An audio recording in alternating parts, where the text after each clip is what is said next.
Título 4 do Regime Disciplinar Capítulo I dos Deveres Art. 116.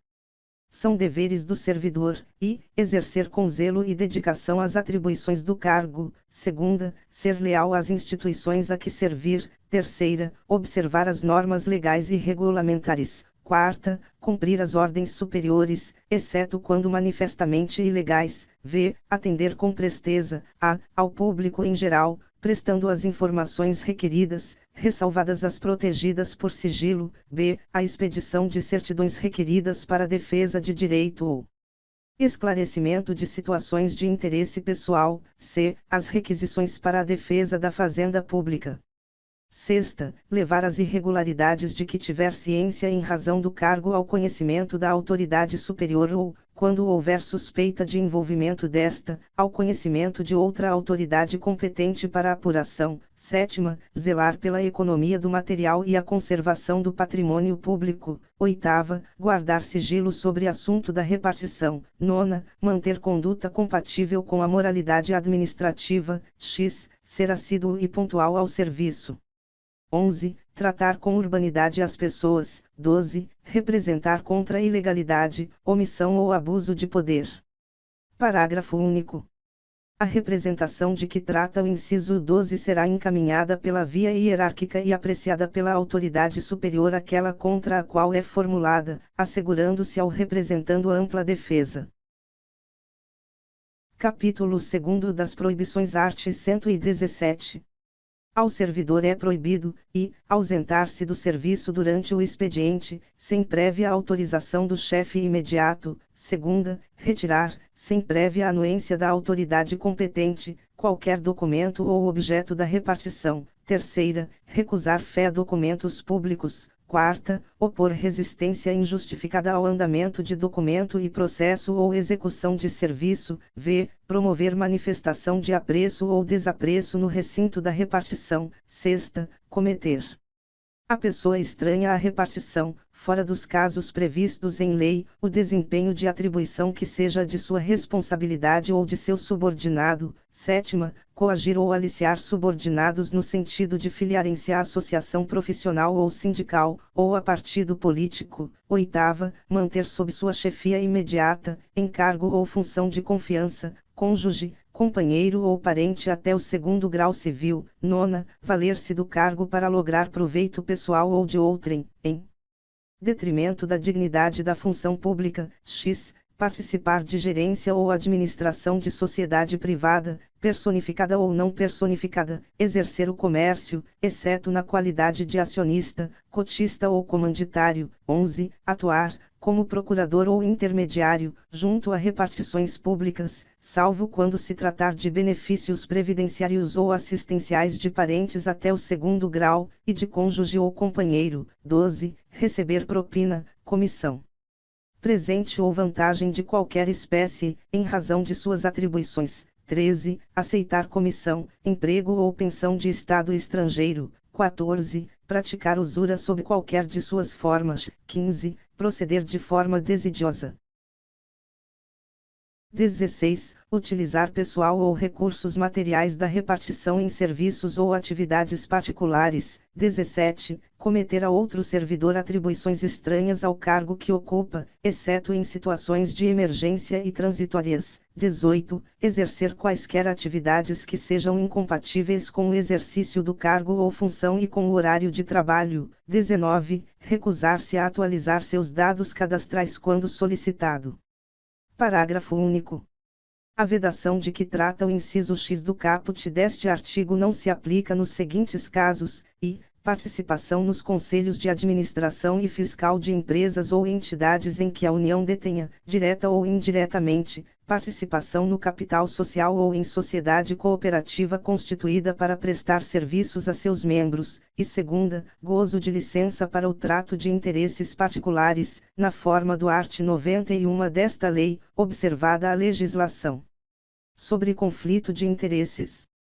Capítulo 3 da acumulação art. 118. Ressalvados os casos previstos na Constituição, é vedada a acumulação remunerada de cargos públicos.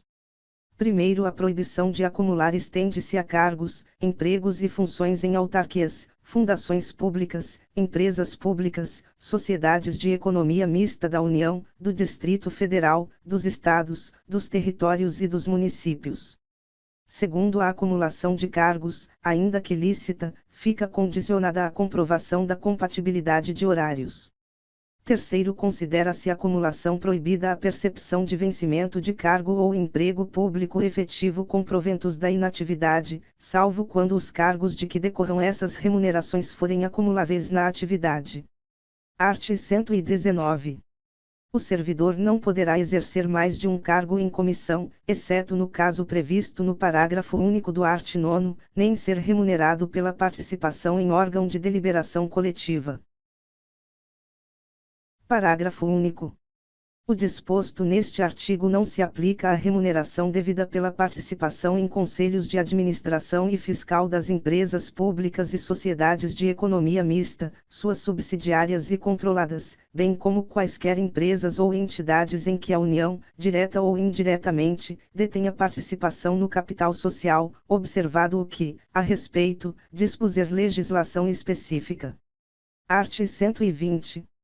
O servidor vinculado ao regime desta lei, que acumular licitamente 2 cargos efetivos, quando investido em cargo de provimento em comissão, ficará afastado de ambos os cargos efetivos, salvo na hipótese em que houver compatibilidade de horário e local com o exercício de um deles, declarada pelas autoridades máximas dos órgãos ou entidades envolvidos.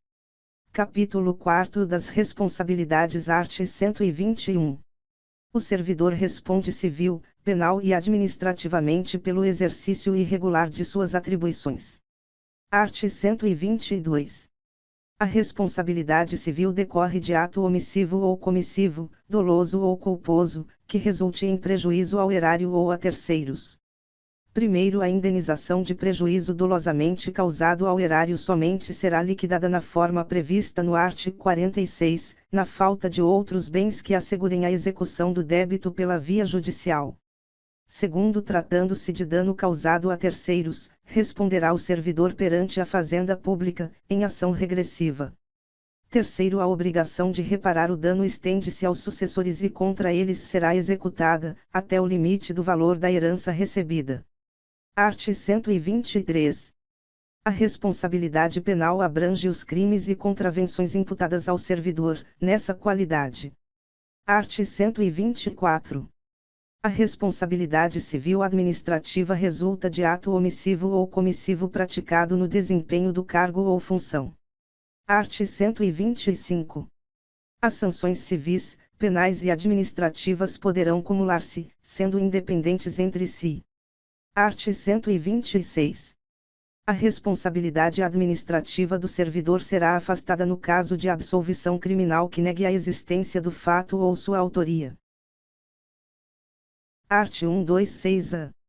Nenhum servidor poderá ser responsabilizado civil, penal ou administrativamente por dar ciência à autoridade superior ou, quando houver suspeita de envolvimento desta, a outra autoridade competente para a apuração de informação concernente à prática de crimes ou improbidade de que tenha conhecimento, ainda que em decorrência do exercício de cargo, emprego ou função pública.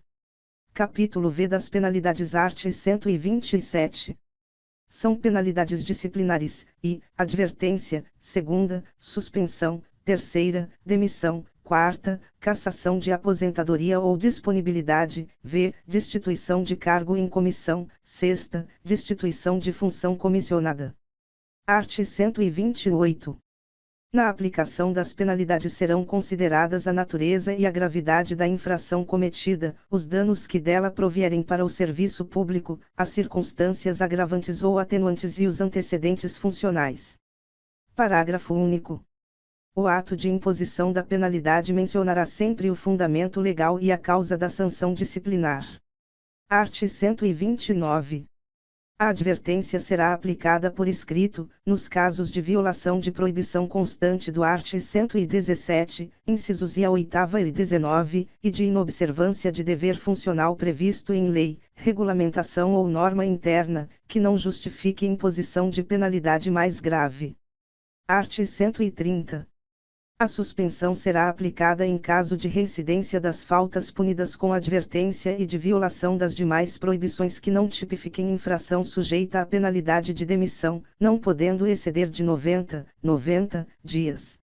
Primeiro será punido com suspensão de até 15 dias o servidor que, injustificadamente, recusar-se a ser submetido à inspeção médica determinada pela autoridade competente, cessando os efeitos da penalidade uma vez cumprida a determinação. Segundo, quando houver conveniência para o serviço, a penalidade de suspensão poderá ser convertida em multa, na base de 50%, por dia de vencimento ou remuneração, ficando o servidor obrigado a permanecer em serviço. Art. 131.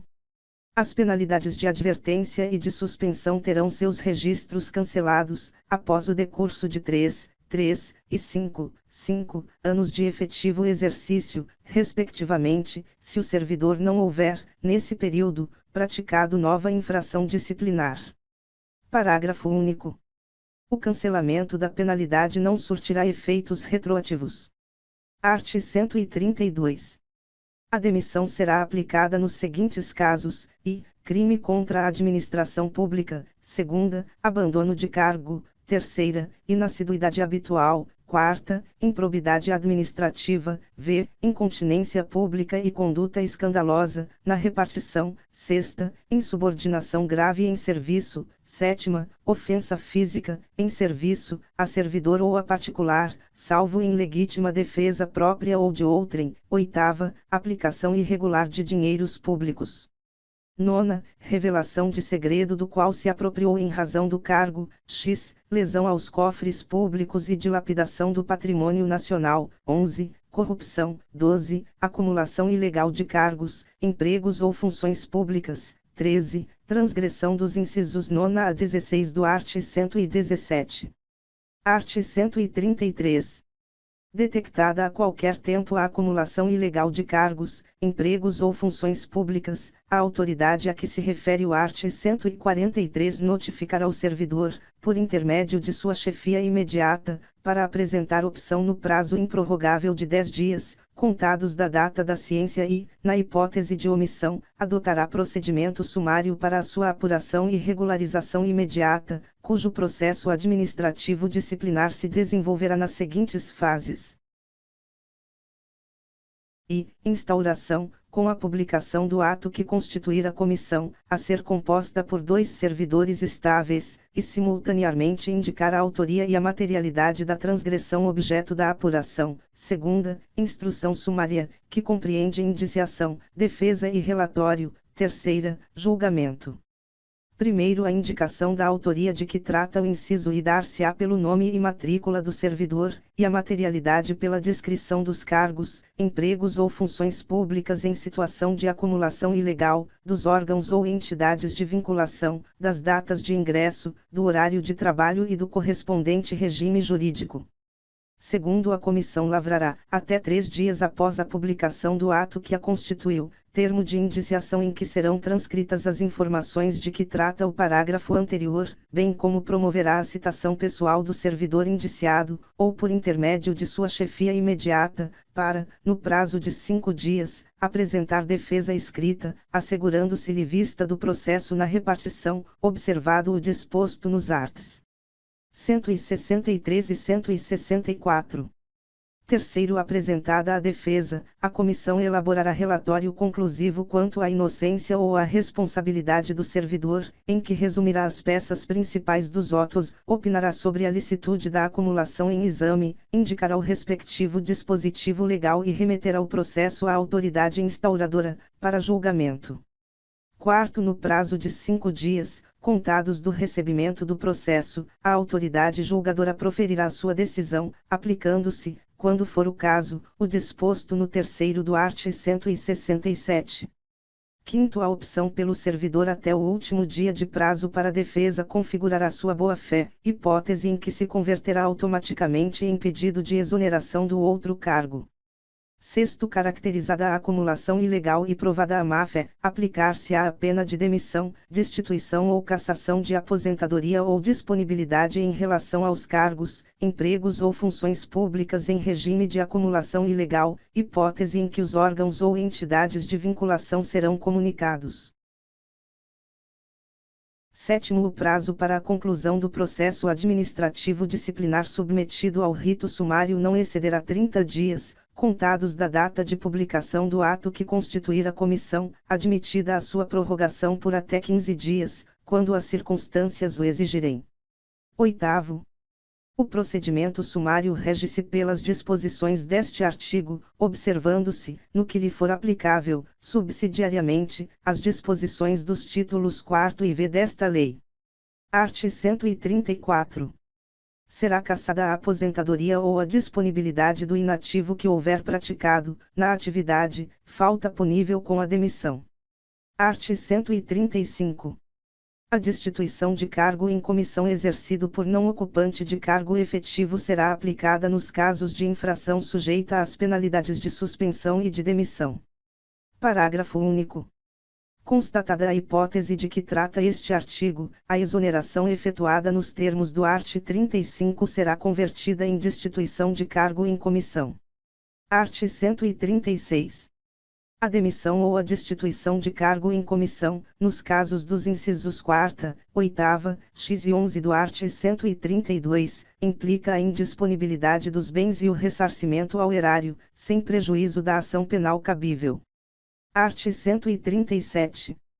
A demissão ou a destituição de cargo em comissão, por infringência do art. 117, incisos 9 e 11, incompatibiliza o ex-servidor para nova investidura em cargo público federal, pelo prazo de 5 anos. Parágrafo único. Não poderá retornar ao serviço público federal o servidor que for demitido ou destituído do cargo em comissão por infringência do art. 132, incisos I, 4ª, 8ª, x e 11. Art. 138.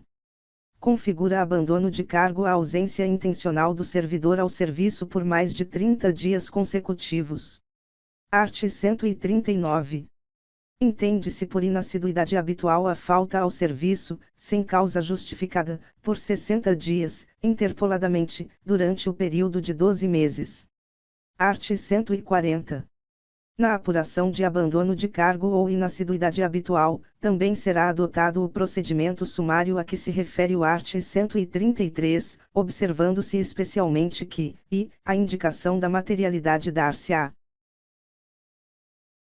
Na hipótese de abandono de cargo, pela indicação precisa do período de ausência intencional do servidor ao serviço superior a 30 dias, b, no caso de inassiduidade habitual, pela indicação dos dias de falta ao serviço sem causa justificada, por período igual ou superior a 60 dias interpoladamente, durante o período de 12 meses. Segunda, após a apresentação da defesa, a comissão elaborará relatório conclusivo quanto à inocência ou à responsabilidade do servidor, em que resumirá as peças principais dos autos, indicará o respectivo dispositivo legal, opinará, na hipótese de abandono de cargo, sobre a intencionalidade da ausência ao serviço superior a 30 dias e remeterá o processo à autoridade instauradora para julgamento.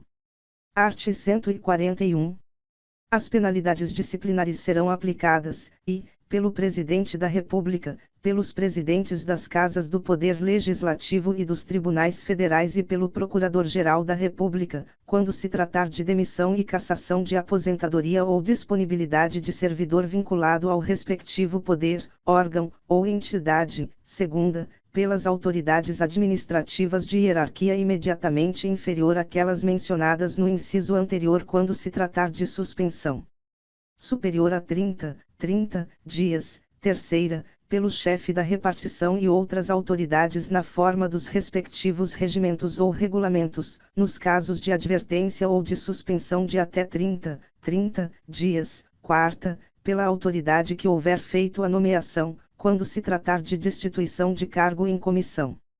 Art. 142. A ação disciplinar prescreverá, em 5 anos, quanto às infrações puníveis com demissão, cassação de aposentadoria ou disponibilidade e destituição de cargo em comissão; segunda, em 2 anos, quanto à suspensão; terceira, em 180 dias, quanto à advertência. Primeiro, o prazo de prescrição começa a correr da data em que o fato se tornou conhecido. Segundo, os prazos de prescrição previstos na lei penal aplicam-se às infrações disciplinares capituladas também como crime. Terceiro, a abertura de sindicância ou a instauração de processo disciplinar interrompe a prescrição, até a decisão final proferida por autoridade competente. Quarto, interrompido o curso da prescrição, o prazo começará a correr a partir do dia em que cessar a interrupção.